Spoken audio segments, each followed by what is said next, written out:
Bonjour à tous. Vous avez un rêve. C'est génial. Peut-être que ce rêve vous accompagne depuis longtemps ou qu'il vient juste de naître dans votre esprit. Peu importe sa taille ou son ambition. Mais alors, pourquoi attendre demain pour commencer à le réaliser? Pourquoi remettre à plus tard ce qui pourrait transformer votre vie dès aujourd'hui? On se dit souvent qu'on commencera demain, la semaine prochaine, ou quand on aura plus de temps. Mais la vérité, c'est que le moment parfait n'existe pas. Chaque jour passé à attendre est un jour de moins pour avancer vers ce qui compte vraiment pour vous. Aujourd'hui, on va voir ensemble comment passer de l'envie à l'action concrète. Comment transformer une simple idée en un projet qui avance, étape par étape. Parce que chaque petit pas compte, même le plus modeste. On a tous des projets en tête. Lancer une entreprise, apprendre un instrument, se remettre au sport, écrire un livre, voyager ou simplement changer une habitude. Ces rêves nous motivent, nous inspirent et donnent du sens à notre quotidien. Pourtant, il est facile de tomber dans le piège de la procrastination. On attend le moment parfait, on se dit qu'on n'est pas prêt, qu'on manque de ressources ou de temps. Mais ce moment idéal n'arrive jamais vraiment. Plus on attend, plus on doute, et plus notre rêve semble lointain. Ce qui nous bloque, ce n'est pas le manque d'envie, ni le manque de talent. C'est souvent la peur de commencer, la peur de l'échec, ou simplement l'habitude de repousser à plus tard. Mais il existe des solutions pour dépasser ces blocages. Passez à l'action, parce que chaque jour est une nouvelle chance de se rapprocher de ses rêves. Alors, êtes-vous prêt à faire le premier pas? Aujourd'hui, on va découvrir ensemble des astuces simples et efficaces pour arrêter de repousser, surmonter nos peurs et enfin, passer à l'action. Pourquoi repousse-t-on nos projets? Pourquoi, alors que l'on sait ce qu'on doit faire, on se retrouve à remettre à demain ce qu'on pourrait accomplir aujourd'hui? C'est une question qui touche tout le monde, peu importe l'âge ou le métier. On a tous déjà entendu cette petite voix intérieure qui nous dit « Tu feras ça plus tard ». Mais d'où vient cette tendance à procrastiner, à repousser sans cesse nos tâches importantes? C'est une question de cerveau. Notre cerveau, aussi complexe soit-il, n'est pas toujours notre allié quand il s'agit de passer à l'action. Il est programmé pour nous protéger, pour économiser de l'énergie, et parfois, cela se traduit par l'envie de tout remettre à plus tard. En réalité, il y a un vrai combat qui se joue à l'intérieur de nous. D'un côté, notre cortex préfrontal, la partie rationnelle, veut avancer, progresser, accomplir nos objectifs. De l'autre, notre système limbique, plus ancien, préfère le confort immédiat, la sécurité et surtout, éviter tout ce qui ressemble à un effort ou à une source de stress. Résultat, on choisit souvent Netflix plutôt que d'écrire ce livre qui nous tient à cœur, ou de ne pas aller courir alors qu'on sait que ça nous ferait du bien. On se laisse tenter par la facilité, par les plaisirs immédiats, au détriment de nos ambitions à long terme. Mais attention, ce n'est pas de la paresse. Ce n'est pas un manque de volonté ou un défaut de caractère. C'est un réflexe humain, profondément ancré en nous. Notre cerveau fuit naturellement l'effort, l'inconnu, tout ce qui pourrait représenter un danger ou une dépense d'énergie inutile. On procrastine aussi pour éviter la peur de l'échec, la peur de ne pas être à la hauteur ou tout simplement l'ennui. Parfois, la tâche à accomplir nous semble insurmontable ou alors elle ne nous motive pas du tout. Alors, on repousse encore et encore. Mais bonne nouvelle, comprendre ce mécanisme, c'est déjà reprendre le contrôle. En réalisant que ce n'est pas une fatalité, mais un fonctionnement naturel de notre cerveau, on peut commencer à agir différemment. La solution? Ce n'est pas de lutter contre notre cerveau, mais de ruser avec lui. Il s'agit de transformer nos tâches en petits défis, de rendre l'effort plus attractif et de décomposer nos objectifs pour qu'ils paraissent moins intimidants. Dans les prochaines minutes, on va voir ensemble comment transformer l'effort en jeu, comment rendre l'action plus plaisante et surtout, comment faire de la procrastination un lointain souvenir. Prêt à reprendre le contrôle? C'est parti.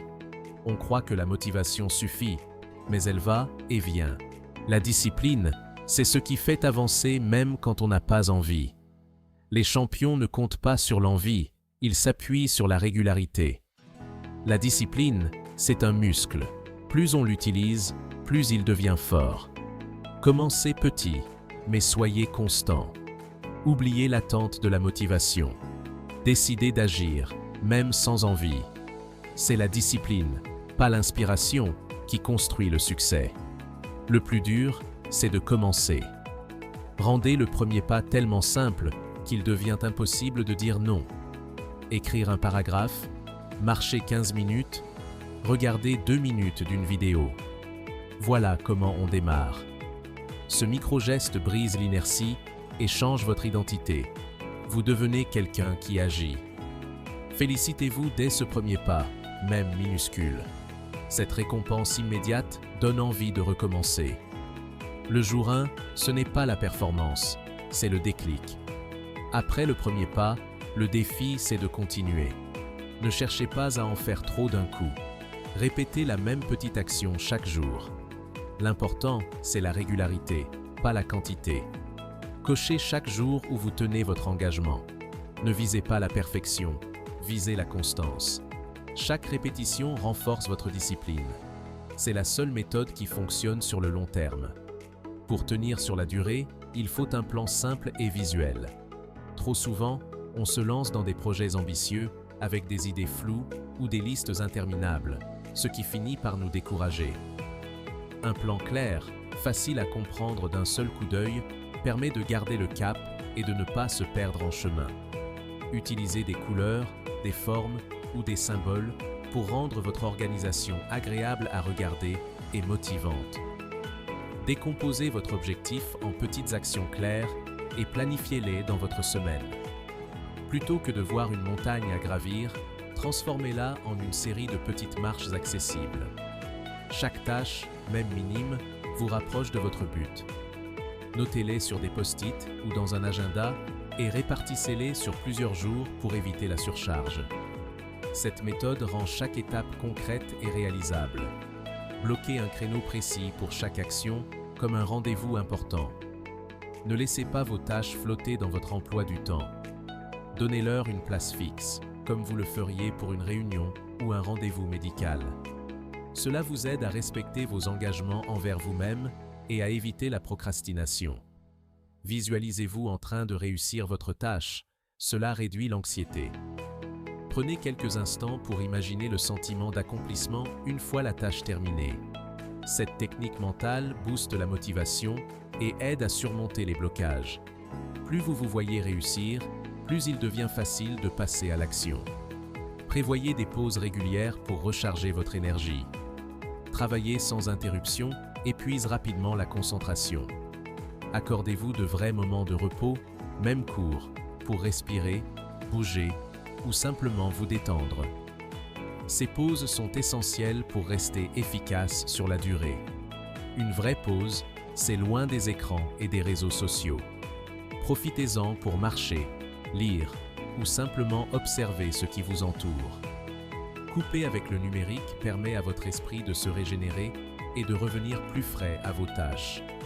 Un planning réaliste et des pauses rendent l'effort moins intimidant. En espaçant vos activités et en laissant de la place pour l'imprévu, vous évitez la sensation d'étouffement. Un agenda aéré donne envie de s'y tenir et rend chaque journée plus agréable. C'est la clé pour rester concentré et avancer sans stress. En adoptant une organisation simple, visuelle et ponctuée de pauses, vous transformez vos efforts en une routine plaisante et durable. Vous progressez sereinement, sans pression inutile, et chaque petite victoire vous motive à continuer. Voici un outil concret, la méthode Pomodoro. Choisissez une tâche, réglez un minuteur sur 25 minutes et concentrez-vous uniquement sur cette tâche. Quand le temps est écoulé, faites une pause de 5 minutes. Après 4 sessions, prenez une pause plus longue. Cette méthode rend le travail moins intimidant et booste la concentration. Les pauses préviennent la fatigue mentale. Cochez chaque session accomplie pour voir vos progrès. Essayez-la aujourd'hui, vous serez surpris de son efficacité. Pour tenir sur la durée, célébrez chaque petite victoire. Offrez-vous une récompense simple à la fin de chaque semaine réussie. Anticipez les jours difficiles avec un plan B. Faites le minimum, mais faites-le. L'important, c'est de ne jamais rompre la chaîne. Ne restez pas seul, trouvez un partenaire de responsabilité. Partagez vos progrès, même par un simple message. Le soutien d'autrui booste la discipline. Ensemble, on va plus loin. Imaginez-vous dans un an. Aurez-vous agi? Ou continué à attendre? Le regret vient de l'inaction, la fierté de l'effort répété. Ce qui sépare ces deux futurs, c'est une décision, suivie d'une petite action. Le seul moment pour agir, c'est maintenant. Pas demain, pas plus tard. Souviens-toi, Confucius, le philosophe, disait « Celui qui déplace une montagne, c'est celui qui commence par déplacer de petites pierres. »